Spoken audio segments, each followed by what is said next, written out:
যদি আপনাদের কাছে ওই ভিডিওটা গতকালের ভিডিওটা গিয়ে থাকে, সেখানে ওরা বলছে যে আমরা বিভিন্নভাবে টাকা নিয়ে যাকে তাকে সদস্যপদ দিয়েছি। এটা সর্বৈব মিথ্যা।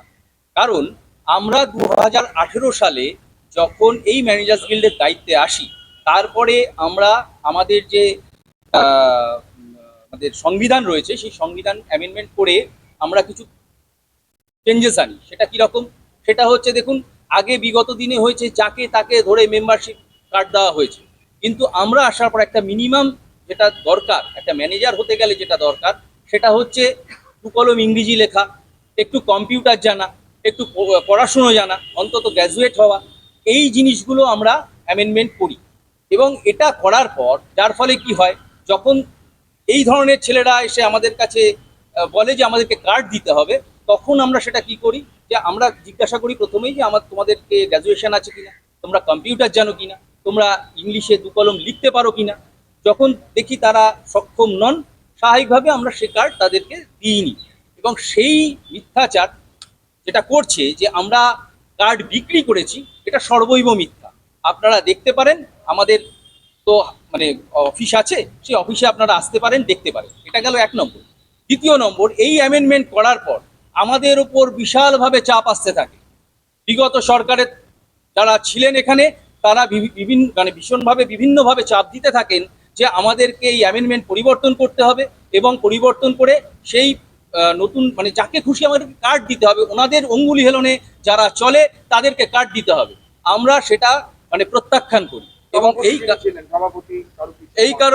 এই কারণে আমাদের সম্পাদক মোহাম্মদ হাসানুজ্জামান এবং নিরুপম দে এদের ওপর নানা রকম মানসিক টর্চার, মানসিক প্রেশার নেমে আসে। আমি আপনাদের একটুখানি বলতে চাই, সেটা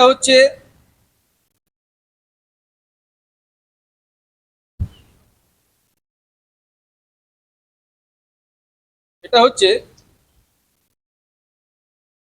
আমাদের কমিটি 2022 সাল থেকে এই স্বরূপ বিশ্বাসের বিরুদ্ধে লড়াই করে আসছে। কিরকম?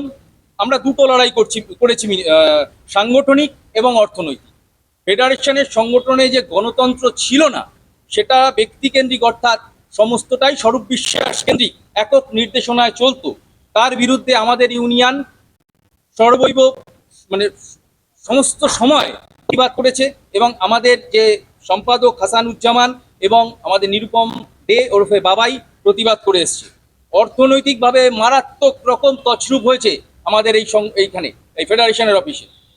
এটা দীর্ঘদিন ধরে আমরা যখন বলে এসছি, তখন আমাদের সংগঠনের ওপর নানা রকমভাবে ভেঙে দেবার চক্রান্ত হয়েছে। এই যে গতকাল যারা এসে তৎকাল বিজেপিরা এইখানে আমাদের বিরুদ্ধে নানা রকম কথা বলেছে, এরা একটা সময় গিয়ে সুরুচি সংঘের ক্লাবে তারা দীর্ঘদিন মিটিং করেছে আমাদের সংগঠনকে কিভাবে ভাঙা যায়, আমাদের সংগঠনকে কিভাবে আঘাতপ্রাপ্ত করা যায়, আঘাত করে ভেঙে দেওয়ার বিভিন্ন রকম চেষ্টা করা হয়েছে। এবং টেকনিশিয়ানদের প্রতিদিন, আপনারা এটা ইতিমধ্যে জেনে থাকবেন, যে টেকনিশিয়ানদের পারিশ্রমিক 7.5% নেবার জন্য কি রকম ভাবে চেষ্টা করা হয়েছে, যেটা একমাত্র ম্যানেজার্স গিল্ড যেটা বিভিন্ন সময় প্রতিবাদ করে এসছে।